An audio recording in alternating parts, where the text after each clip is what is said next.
K Premkumar Sattenapalli. పరమశివుడు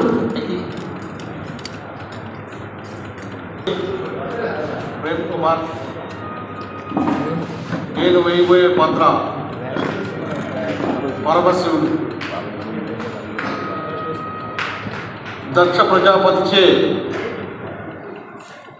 చంద్రుడు శపించబడడం వలన నారదుడు చూచిన మేరకు కైలాసగిరికి వచ్చి శివుని వేడుకలు సన్నివేశం దగ్గర నుంచి ద్రాక్షారామంగా ప్రసిద్ధి పుణ్యక్షేత్రంగా పేరొందినటువంటి దక్ష యజ్ఞం పూర్తి వరకు నా పాత్ర నడుస్తుంది.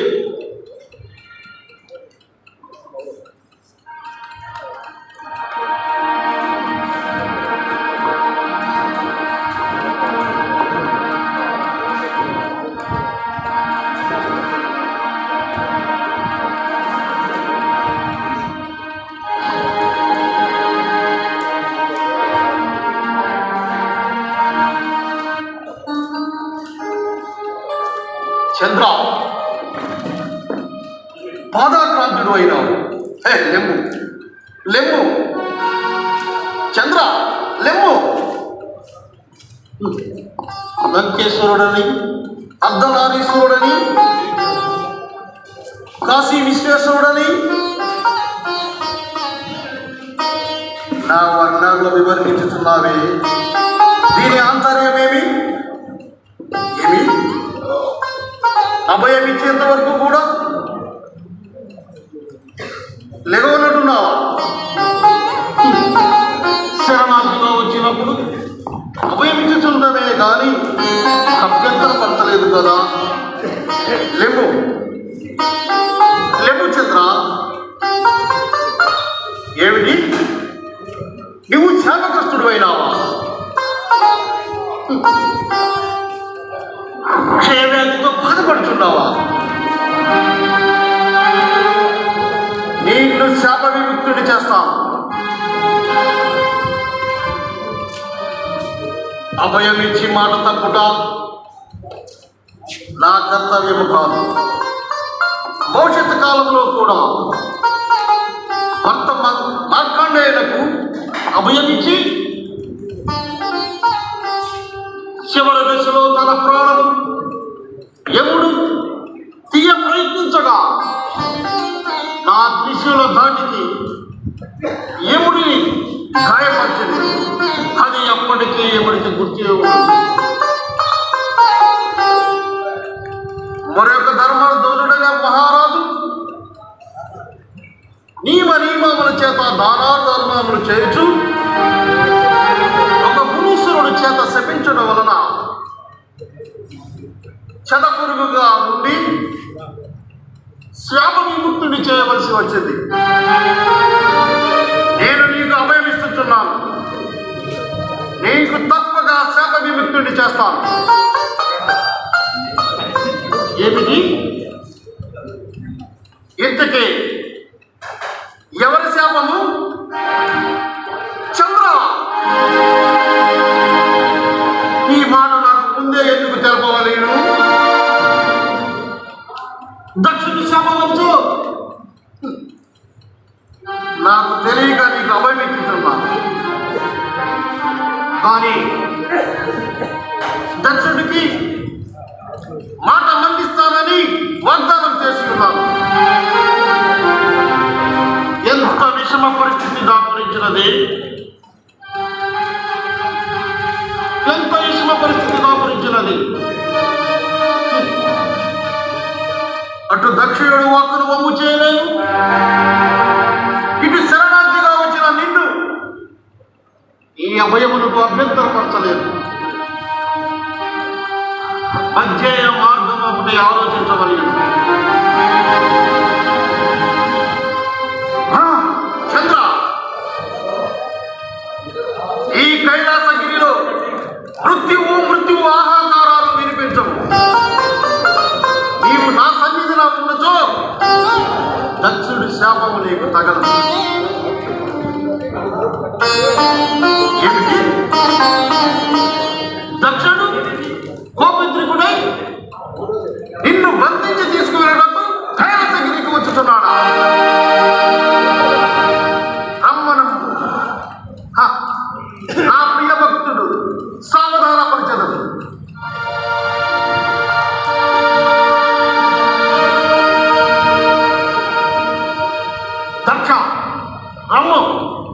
ఆశీనుడు కమ్ము.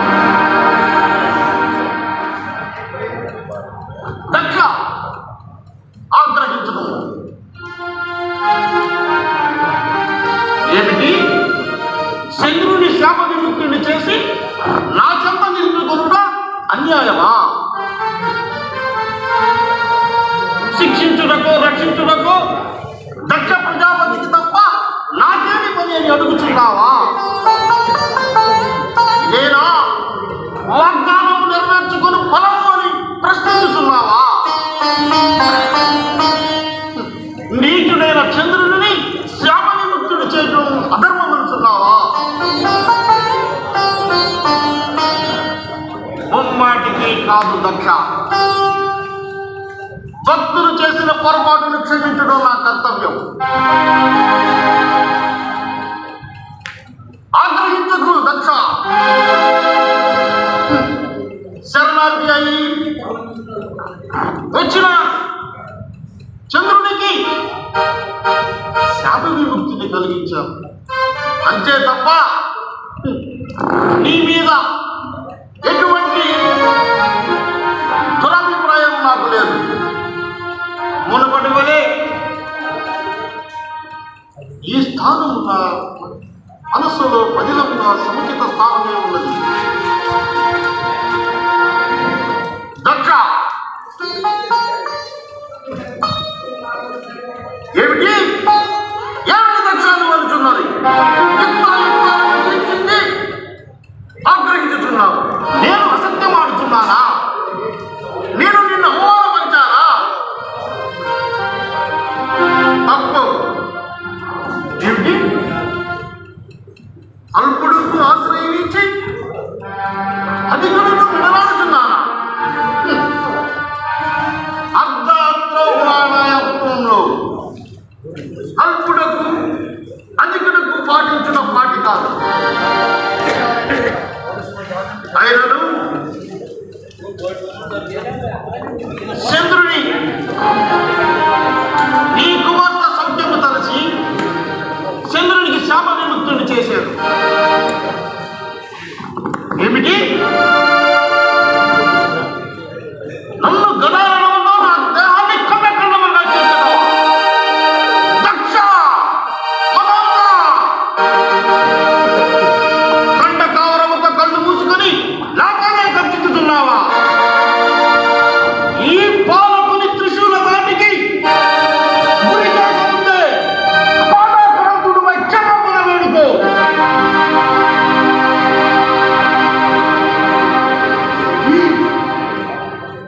నేను నీచుడనా? మృదుడ రాగాలే అని ఒక భిక్షగాడిని వ్యవహారం శ్మశాన సంచారుడునని అవహేళన చేస్తున్నావా? దక్ష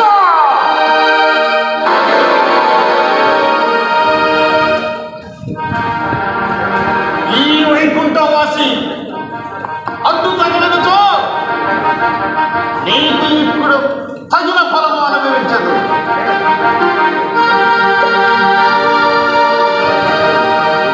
వైకుంఠవాసి తెలపండి. అది కాగా చంద్రునికి ఇచ్చిన అభయ ఫలము ఎప్పుడూ నిష్ఫలం కాకూడదు. అందుచేతనే నేను అంగీకరించి ఉన్నాను. ఏమిటి? చంద్రుణ్ణి శుక్లపక్షముగాను కృష్ణపక్షముగాను 2 భాగములు చేసేదరా? నాకు సముచితమే. ఒక భాగాన్ని బాలచంద్రునిగా నా పాద సన్నిధిలో నుంచుతున్నారా? చంద్రునికి సముచిత స్థానం ఇవ్వదలిచాను. చంద్ర లే, నీవు ఉండవలసిన స్థానం ఇది.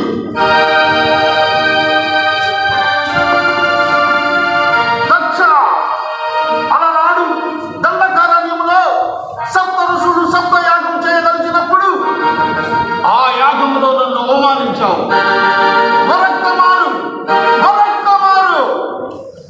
ఇటువంటి ఘటన జరిగినచో తగిన ఫలము అనుమానించదము. నిష్క్రమించు.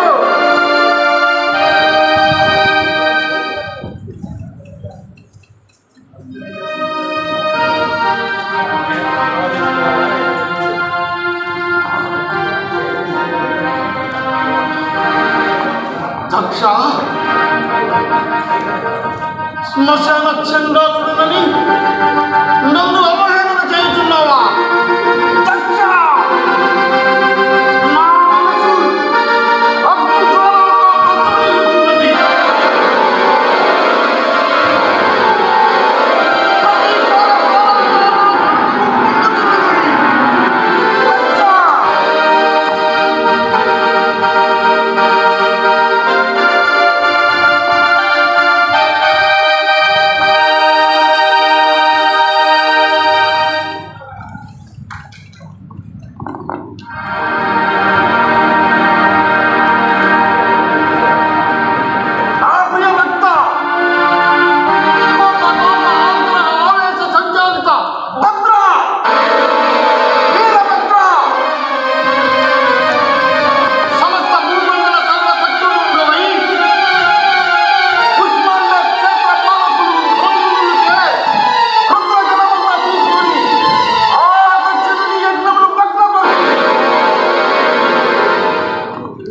బ్రహ్మపుత్రుడని వేదంగా అభ్యసించిన వాడునని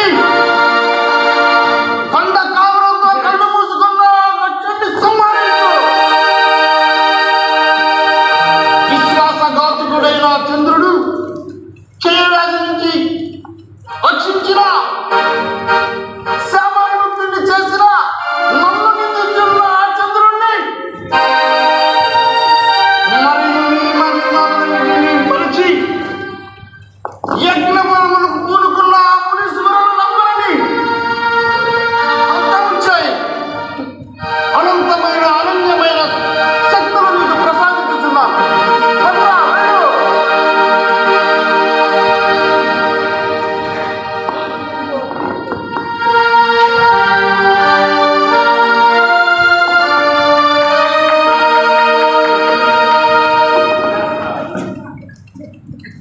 హలో, ధన్యవాదాలు కుమార్ గారు. తదుపరి బి రవికుమార్ గారు. సత్యనపల్లి అడవి శ్రీను హరిశ్చంద్రుడు.